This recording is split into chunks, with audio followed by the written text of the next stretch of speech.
Welcome to IT Pro TV. I'm your host, Don. Coming at you live from San Francisco, California.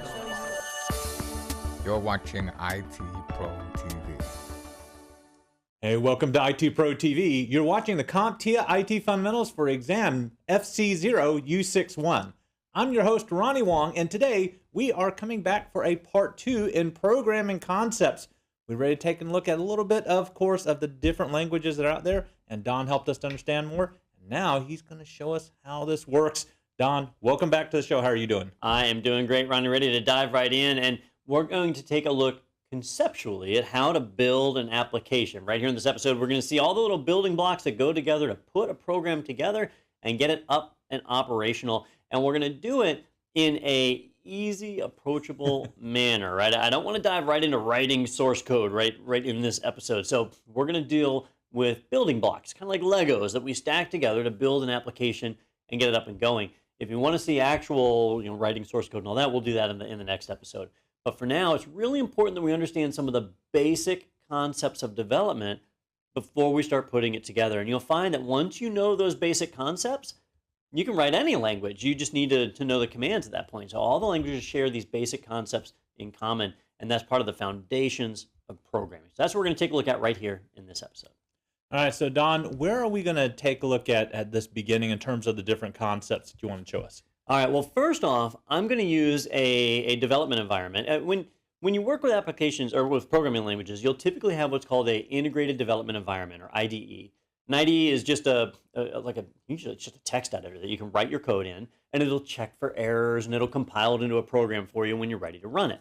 Now, that IDE will vary based on what programming language you pick. The IDE that I'm going to use today is an application called Scratch, and it's managed by MIT, the university, and it's designed to help people learn programming. It's free, so if you want to follow along or do something similar on your own, you are welcome to by just firing up a web browser and going to scratch.mit.edu. Let me bring that URL up on the screen here. So it's scratch, scratch.mit.edu. And when you go there, you can create an account if you want to save things, or you can just hit the create button at the top left, and it'll take you right into this screen right here. And what you'll see is a cat, just a cat sitting in a box, and that's that. Hopefully, is not a litter box. So we got a cat, and we can make the cat do things, right? That's kind of how applications are. The cat is what's called an object. Most programming languages that you work with today are called object-oriented programming languages. And that means that you've got a series of commands, and the commands are all doing something to an object.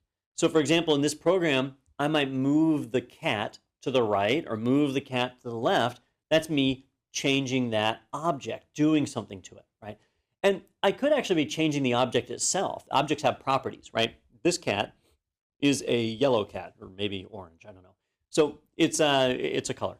And if I want to change it to make it a green cat or a blue cat, that's kind of a property of that object, property of that cat.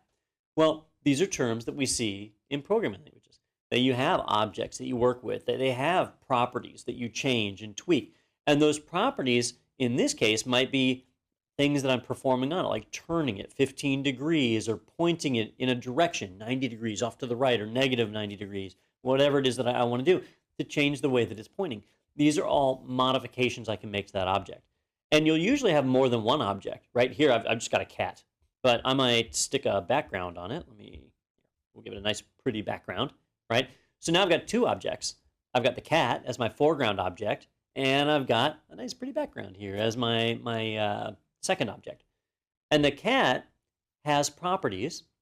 One set of properties is its location. Notice down here, as I move my cursor around, the X and Y values of my cursor are changing, right? That's it mapping the location that I'm at. And so this cat has a property that's defining where it is on screen.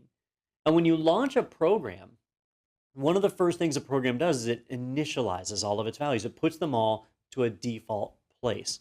So when my program starts, maybe the cat should start over here on the left side of the screen, right? So that's where it's going to be. That's the initial starting point. And in my program, as I make my list of commands, I can change that. I can tell it to move it somewhere else or turn it upside down or whatever. These are all the list of instructions that we create as we work with a program. Okay. all of these things that I keep describing, they're getting stored and kept track of somewhere here inside of this application. Now, when I write an application, that application is a series of instructions. And the instructions show up over here. And I haven't written any yet. I haven't given any instructions to what I want this cat to do. If I want it to do something very simple, like move from the left to the right side of the screen, I can do that. I just need to think about that. What is it I want the cat to do? I want the program to launch. I want the cat to be on the left side. We've kind of already achieved that, right? I need it to move from left to right. I need to give it an instruction to do that. Well, when I give it an instruction, that instruction needs some additional information. So in Scratch, when you want something to move on screen, it's called gliding, right? This is how we learn a language. Remember how I said the concept is the same, we just need to learn the words? I want to move the cat from the left to the right. I know that's what I want. Well, I need to learn that in Scratch, glide is the word. I want it to glide from the left to the right. All right, Don, I'm noticing right above glide, there's actually a go-to there. Why not just use that? All right, so this comes down to language, right? And understanding how that behaves. In English, if I tell Ronnie, I want you to go to that chair over there, what is Ronnie going to do? He's going to move, and I'm going to see him move all the way across the room over there, right? But in a programming language, it's very literal. If I say go to that spot over there, Ronnie would disappear and then reappear over there, right? So my cat, if I wanted this cat to walk from the left to the right, okay, that's what glide does. If I did go to, the cat would disappear and reappear over here. Maybe that's what I want, right? Who knows? If you're making a video game and teleporting is something you've got in the game, then you just want it to reappear. So we have different options. But if I didn't know that language difference, then I might choose the wrong one. And I don't remember from the first time I used it, but I can guarantee you the first time I used it, I probably did do a go to and then saw it reappear and said, whoops, that's not what I want, and then switched to glide. But now, because I've used it enough, I just know, oh, glide is the one that I want to use. We just learned the right word. And that's how programming languages are. So I want it to glide. I'm gonna click on our cat friend here, just make sure I've got it selected. I'm gonna drag that glide and drop it right up here. Now, when I tell it to glide, I have to give it information. And the information is telling it what I want it to do. How long do I want it to glide for? When the cat moves from one side of the screen to the other, how long should that take? I don't know. Is the cat running? Then maybe half a second. Is the cat walking? Maybe 1 second is fine. It's up to me. I pick the time, how long I want it to take that cat to get across the side. That is a variation of this command. The command is glide, and now these are like my custom options that I provide to it. So I'll let it glide for 1 second, all right? And I want it to glide from one part of the screen over here to another part way over here. And so I can use the X, Y values to figure out exactly where I want that cat to go. And so over here, I'm going to tell it that I want it to glide to 133, and I'll do negative 110. All right, so that's where I want it to go. All right. That's going to give it the instructions. Now, when I type these numbers in, where are they going? Right. These numbers are what are being stored in something called a variable. And a variable is probably one of the most important things to learn in programming. All right. Now, unfortunately, it's a little bit hard to demonstrate how variables work right here inside of Scratch. So let's do this. I'm going to use a visual element instead. I've got tucked away here under the desk. If you can't teach something with red Solo cups, then you just can't teach it. So we're going to use some red Solo cups. All right. In a program, I'm going to have a number of different options and values and things that I want to store. And sometimes they stay the same. Those are called constants. If it's a constant, every time I ask for it, it's always going to be the same thing. The speed of light is a constant. If I ask for the speed of light, I'm always going to get the same value back, right? But most of the time we deal with variables. Variables are things that they might stay the same, but they could also change depending on circumstances. So, for example, let's say that I had colors, of which I do. I've got 4 colors, all right? And I asked Ronnie, which one's your favorite color of these 4? I'm limited. Blue. Blue. All right, so Ronnie likes blue. I want to remember that Ronnie likes blue. So I'm going to take that and I'm going to stick it away into a variable. And that variable is going to be this red cup. So I'm just going to drop it right in there. Now, the nice part is in my program, at any time, I can say, oh, I wonder, what was Ronnie's favorite color? And I can go to the bucket, and I can pull it out, and it's blue. All right. So the cup is the variable, and I'm putting a value inside of it, in this case, blue. Now, that's nice because if Ronnie changes his mind, and Ronnie says, no, you know what? Actually, I kind of like green better. Then I can take blue out, and I can drop green in. And now his favorite color is green. And anytime I ask him, or I need to know, what was Ronnie's favorite color? I go back to the cup, I pull out the value, and it's green, right? That's how variables function. When you write an application, you'll oftentimes have many, many variables. You might have hundreds of variables depending on things. I've got 3 on my screen just from how many seconds I'm going to glide for, the X coordinate, the Y coordinate. There's 3 variables right there, right? And that's where things get a little tricky, because imagine if I didn't just have one variable. Imagine I had multiple. So I ask Ronnie, what's your favorite color? And he says blue. So I grab blue, I chuck it right in there, right? Well, the computer is storing this in memory, in RAM, right? If I power the computer off, I lose everything in RAM. These go away, so I have to repopulate. But it pops it there into memory, and it sets it in a memory area. Well, your computer has a lot of memory. So here, let me set these out here. And now I have all these different variables.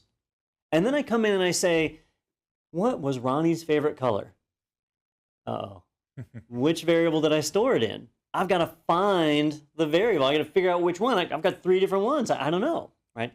So when you create a variable, you're actually doing what's called declaring the variable. Declaring is where we give it a name. We give it an identifier, some way that we'll know to go back and we'll look at it and we can figure it out, right? Declaring a variable is really important. And that's because I'm going to have a lot of these things, and I need to be able to use them over and over and over again. Variables are reusable, right? So when I ask him what his favorite color is and he tells me blue, I don't want to just pop that into any random variable with a name that I can't keep track of. So we typically give it a name. So what I'm going to do is I'm going to take a good old Sharpie marker here, and assuming I can get it open, I'm going to just put a big old R right on this cup so that I can remember that this is the one that's storing Ronnie's favorite color. And I can take blue, I can drop it right in there, and so now I've got Ronnie's favorite color. And then if I want to store my favorite color, I can take another cup, I can just write a giant D on it. We're done. And, there we go. Should have practiced more on that in college. But I'll just write a D on there, and I can say, you know what, my favorite color is green. I'll pop that one in. And so now I've got that. So now when we look at my variables, I'm not having to guess anymore. I can say, what is Ronnie's favorite color? I can go right to the R variable, and I can pull out the blue one. Or I want to know what Don's favorite color is. I can go right to the D one, and I can pull it out, and there it is. And so anytime I need that information, it's right there in those variables. I can get at it, I can pull the information out, and now I know exactly which is which, what data there is. So that's how variables function. Now, Scratch is hiding a little bit of that from us, but I'll show you in a moment where we'll actually define some variables to be able to see them by name. But when we write a program, we have to define that ourselves. And it can get really, really tricky. So for example, let's make this a little more complex. I could have what's called an array. An array is actually a collection of values that are stored together. So maybe I ask Ronnie, I say, Ronnie, what's your favorite color? And he says blue. All right. Well, Ronnie, what's your second favorite color? Red. Red. Okay, so I'm going to take that Ronnie variable, and instead of storing just one value in it, the blue, I'm going to store 2, right? I'm going to pop in his favorite color, which is blue, and then I'm going to pop in his second favorite color, red. And now they're stored in one variable, so I add that back to my computer memory, it goes right there. And now when I want to query that, I can say, I want to get Ronnie's favorite color, or I want to get Ronnie's second favorite color. If I want to get one thing specifically out of that variable, normally when you query a variable, you get everything. So I would get red and blue. And then I would look at it and say, well, which one was the favorite, which one was the second? I don't remember. But in an array, the values are stored in order. And so I can say, give me the second one. Open that variable and give me the second value from there. And I can pull it out and I can find, oh, red is the second value, and that's his second favorite, right? So variables can be very, very complex. What we're seeing here on the screen has been simplified. It's kind of hiding those variables. But when we glide, what direction am I gliding? Well, I'm gliding from left to right. So maybe I want to define a variable that says, hey, as I move across, I'm going to be moving from left to right. Well, I need to create that variable first. And when you create the variable, you may create it as empty and adjust it as you go, or you may start it with a default value, okay? I'm going to create one.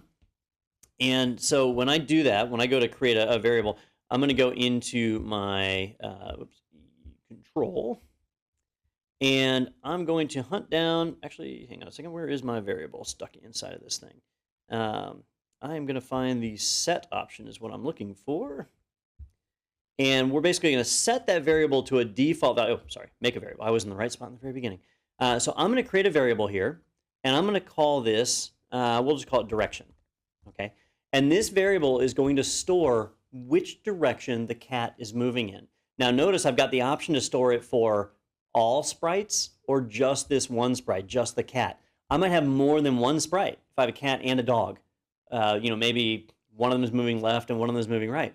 Or maybe the dog's chasing the cat, so they always move in the same direction. So I've got that choice. How do I want to store this variable? I'll just choose all sprites since I only have one anyway. So I'm going to create that direction variable.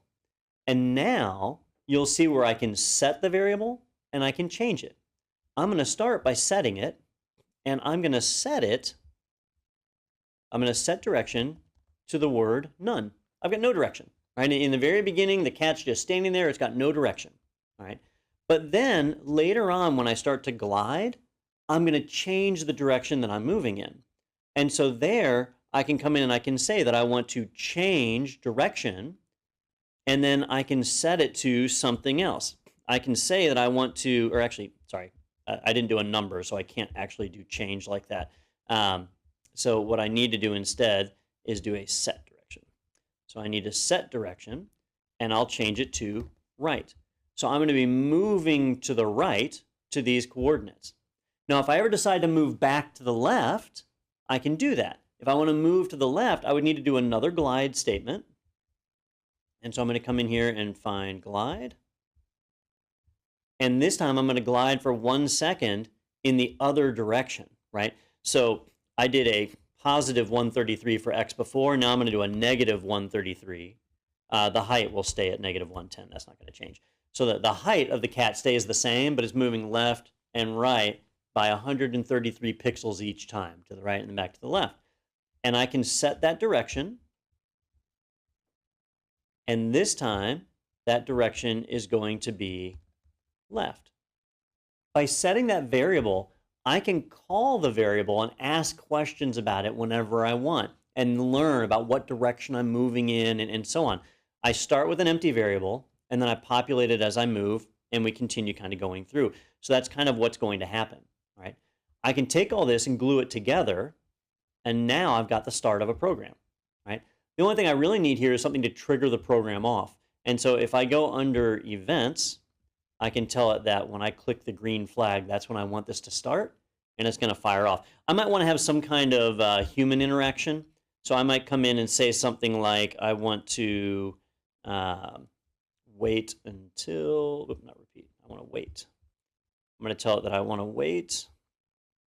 Maybe I'll immediately set that variable to none, and then I'm going to wait until we press a key. So we'll say, I want to do a key, we'll do space pressed. So I'll have to press the space bar to actually kick things off and get it moving. So that's what I want to do, to be able to get in and see all of that happening. So that's kind of my basic process that I'm going to go through. Now, over here, I see my cat. There it is. I've got my direction. And see how right now the direction is set to 0. The direction has no real value in it. When the application starts, that's going to change. Okay, so I'm going to hit the flag here to start things up. And then the direction changes to none. So it's moving down my list, and I got to that first variable. The variable was set to none.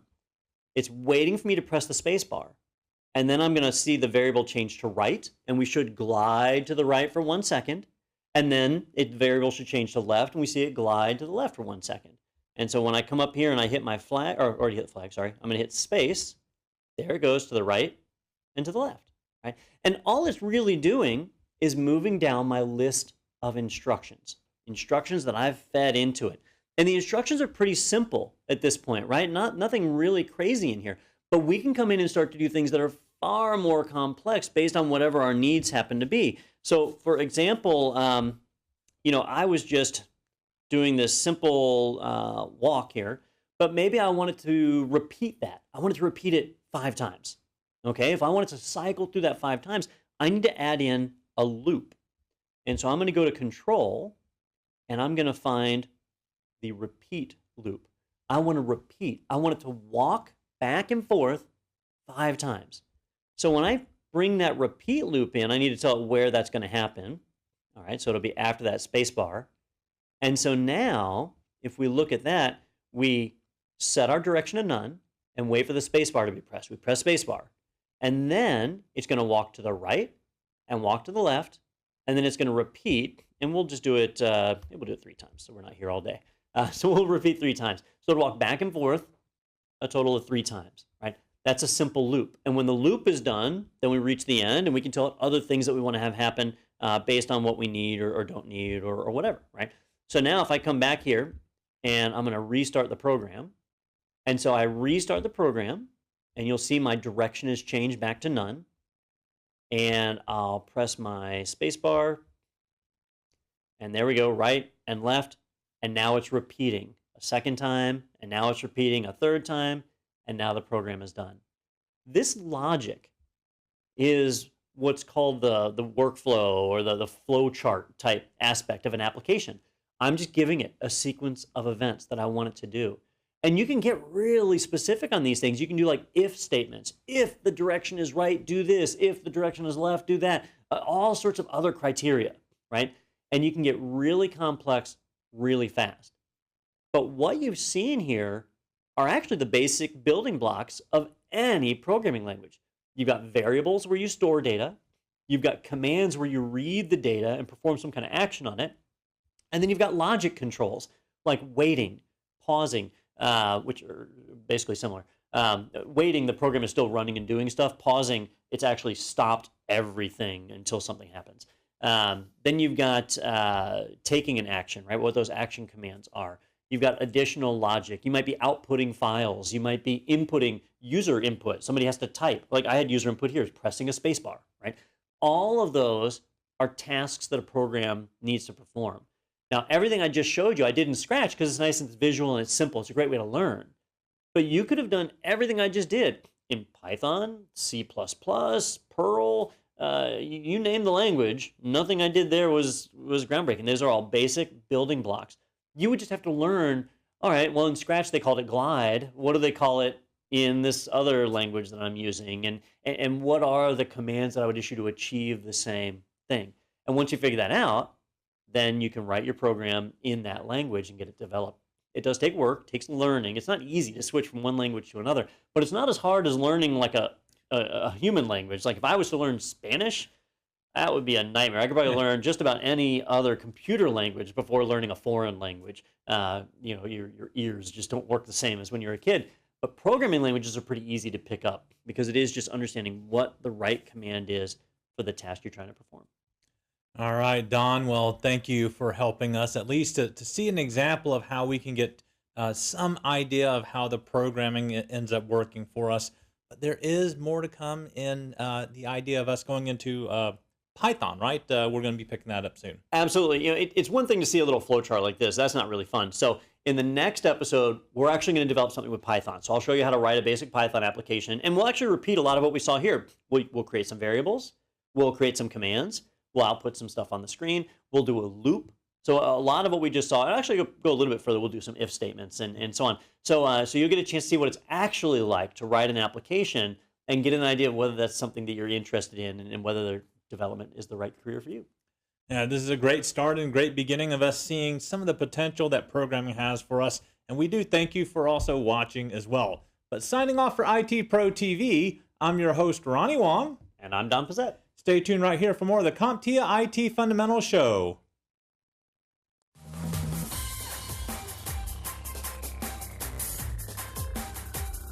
Thank you for watching IT Pro TV.